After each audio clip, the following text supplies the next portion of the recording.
Ladies and gentlemen, if you've been following this channel, there is something which I stated here last week, that Raila Odinga has actually managed to place Rigathi Gachagua and William Ruto and the entire Kenya Kwanza brigades right at the place he wanted them to be.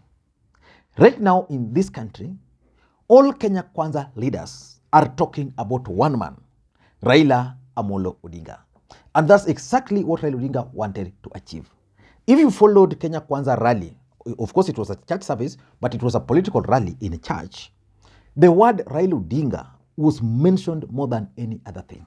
In fact, anybody who listened or who followed that event on TV would not even realize that it was actually a church service. So Raila Odinga has managed to place them where he wanted them to be. And the fact that Raila Odinga is coming back into the country today is actually causing more political headache for William Ruto and Rigathi Gachagua.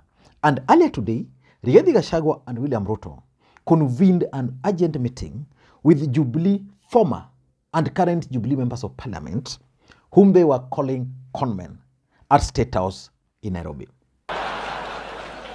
Sasa mimi nikamwambia Orengo, huyu governor, nikwambia ukweli, kamwambia mimi mambo ya udaganyifu sisi hatutaki. Na ndio tumesema hatutadanganya William Ruto kwa sababu sisi ni Wakristo. Na sisi watu ya Mount Kenya tulimwahidi tutaunga yeye mkono. Rais Uhuru Kenyatta anatuambia tukue wadanganyifu. Tuache yule tunajua, tulimwahidi, tupatie yule tulikuwa tunapingana na yeye. Nikamwambia sisi mambo ya uongo hatutaki. Sasa wewe Jimmy, kwa sababu rafiki yangu, wacha nikwambia ukweli. Ile watu ya Mlima Kenya wote wamesarau ni baba ni Conmen. Watakula pesa yake yote na kumdanganya na hakuna kitu watapata. Huyo Orengo nilimwambia. And because in politics nothing happens out of mere coincidence, I want us to look at the objectives of this particular meeting, because the timing is also suspect. But before we do all those, in case you are watching the channel for the first time, please take a second or two, click that subscribe button so that next time we produce a video like this, YouTube will automatically notify you. And to the subscribers, I want to continue thanking you guys for your continued support, because without that support, this channel cannot be where it is now. Let us get back to the main issue. Raila Odinga is expected back into the country today. So far, I'm not so sure whether the KAMKUNJI rally is going to happen, because Raila Odinga has some international engagements. The other day, I did a video why I think the rally might not happen. But Raila Odinga is expected back into the country. His supporters are ready for the rally to just listen to what he's going to tell them. So William Ruto and Rigathi Gachagua are trying to counter that. So they held a meeting with the Jubilee leaders, including Kanini Kega, who was there. Kanini Kega was there. Who else? Kanini Kega, Sabina Chege, Amos Mwago, the Starehe member of parliament, Mwenje, Embakasi, is it south or west? And several others attended that meeting. And why do you think William Ruto would convene this meeting urgently? Because the same group met with Rigathi Gachagua just last week. I want to give you the hidden truth why they met. Number one, William Ruto and Rigathi Gachagua are trying to avert rebellion in the mountain. The truth of the matter is that there's serious rebellion in the mountain against Kenya Kwanza. The people of the mountain who voted for Kenya Kwanza are feeling cheated. They've started thinking outside the box. That whenever the president and the deputy are in the mountain, what they do is to talk about Raila, to offer prayers, to tell them the people they've appointed. So there's that silent rebellion. In fact, I even spoke about it yesterday, and most of you guys ignored. I want you guys to pay very close attention to this guy very briefly before we proceed. Wewe Mheshimiwa Rais William Ruto, wacha kubeba watu wa Mount Kenya vibaya. Na kama lazima ubebe mtu vibaya, beba Gachagua na wale ma-CSs umepatia kazi kwa serikali yako. Haiwezekani kwamba wewe utakuwa ukikuja Mount Kenya ati Sunday peke yake ukuje tushukuru. Ukienda kaunti zingine unaenda na development plans, vile utalaunch project mpya, ma university, mabarabara, mastima na kila kitu. Ukikuja Mount Kenya unakuja Sunday ati tuombe na ukitushukuru juu tulikuchagua. Zile shukurani ulipeana za country yote ukiwa kwa TV tulizipokea juu pia sisi ni wa Kenya. Na wewe Rigathi Gachagua, acha kubebesha watu ujinga. Ati kazi yako unataka tu kujua vile ni nani atakalia kiti gani kwa hiyo serikali, ni nani atakuwa minister wapi, PS wapi na kiti gani kwa parastato gani. Hizo viti tushaerevuka, tunajua kwamba hizo viti zinasaidia. Kiti ya DP inakusaidia wewe na bibi yako na watoto wako. Kiti ya CS inasaidia CS na bibi yake na watoto wake. Sisi kama community tunataka development projects ziletwe. Ati ile kitu Ruto amefanya akikuja, amechukua barabara ya Maumau. Ikasemekana kwamba barabara ya Maumau yenye inaunganisha Kiambu, Murang'a, Nyeri na Nyandarua yenye inatuunganisha sisi kama Mount Kenya haitatengenezwa kwa sababu hiyo barabara inakuja kuharibu mazingira, inakuja kuharibu misitu. Lakini juu tuko kwa serikali hatufai kuongea juu tulichagua serikali. Serikali ni yetu, tunyamaze. Sisi kazi yetu ni project zikilaunchiwa zile counties zingine, tunakuja shukurani na maombi huku. Huku ndio mapasta wako. Pasta Ng'ang'a na Kanyari ni wetu. Sisi kazi yetu ni shukurani, maombi na kukesha. Mheshimiwa Rais, hizo viti zenye unatupatia za CS sijui na nani atijuturu kuchagua zinasaidia hao watu wenye umepatia na familia zao. Mimi mshahara ya Rigathi Gachagua hakuna mahali inanisaidia, hakuna mahali inaletwa kwangu ama kuongeza, hakuna ugali inakuja kuongeza kwa mtu yeyote kwa familia yangu. Ile kitu nataka ni development plan. Na Wakikuyu muache ufala. Muamke na mjue kuitisha ile kitu yenye ni yenyu. Kuambia serikali yenye mlichagua iwapatie ile kitu mnataka, sio kuipiga. Kwa sababu mlichagua ifanye kazi, wafanyie kazi. Hamkuchagua serikali ati stadiums zenye mko nazo zikuwe zikifanywa kazi ya maombi. Ati nyinyi kazi yenu ni kwenda kushout Ruto alikuwa president. Shout, ongeeni. Hata mimi nilifanyia campaign huyu Ruto. Na siogopi kumwambia nifanyie vile anataka. So hii kama itawezekana share hii video mpaka wakati itamfikia na ifikie huyo kiongozi wako Rigathi Gachagua. Amka, watu wa Mount Kenya hatutaki maombi, pelekeni maombi Nairobi. Tutaonea kwa TV. So there is serious rebellion against Ruto and Rigathi Gachagua and Kenya Kwanza in the mountain. The voters down there, as much as they don't want to come out, are feeling that they were conned. So they had to meet with these gentlemen for the main reason that if these guys are not happy with them, the other home they were going to find was going to be in Jubilee. And of course, people like Kanini Kega, Sabina Chege, and all these other Jubilee leaders, if you ask me, they had the potential of actually highlighting some of the issues which these people are doing.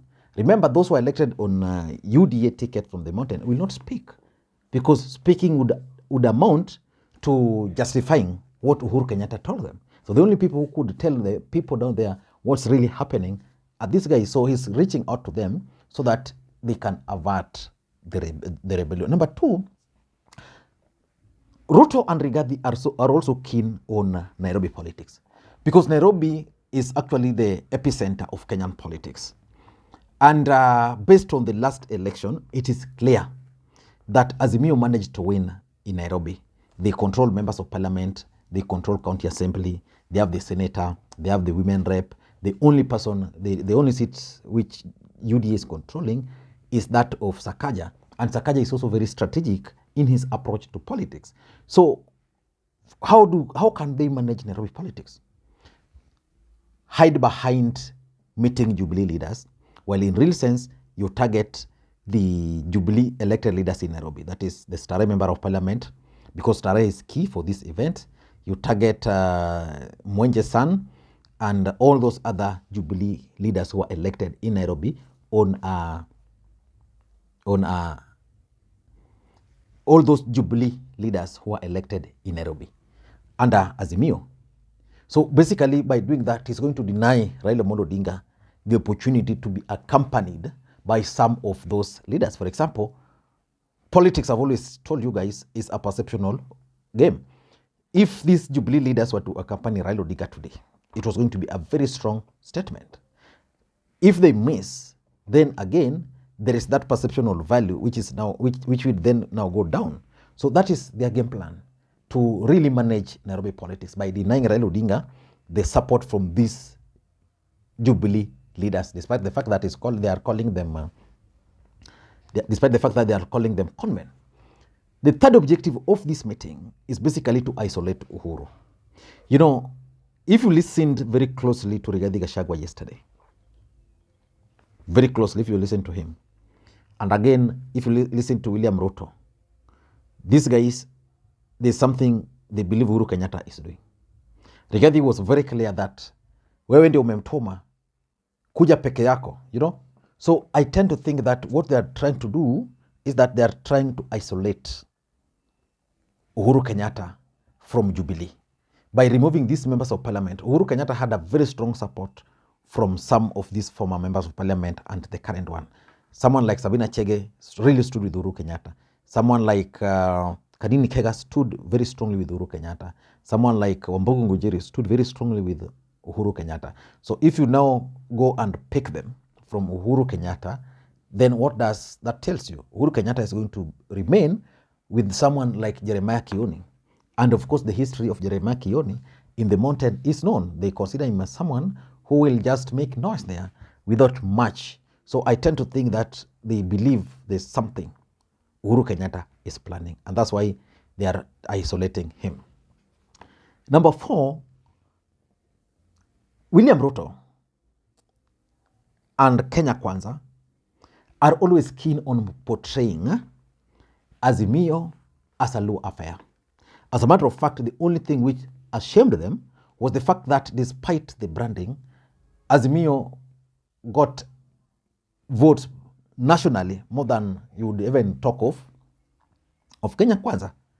So there's no way they can brand Azimio as a tribal party, but that's what they want. So by having Mudavadi on their side, then having Weta on their side, they believe that the lawyers will now be on the other side. Now, the challenge they have is Kalonzo Musyoka. Why? Because the Kambas will always follow Kalonzo Musyoka to the last man. That's the fact.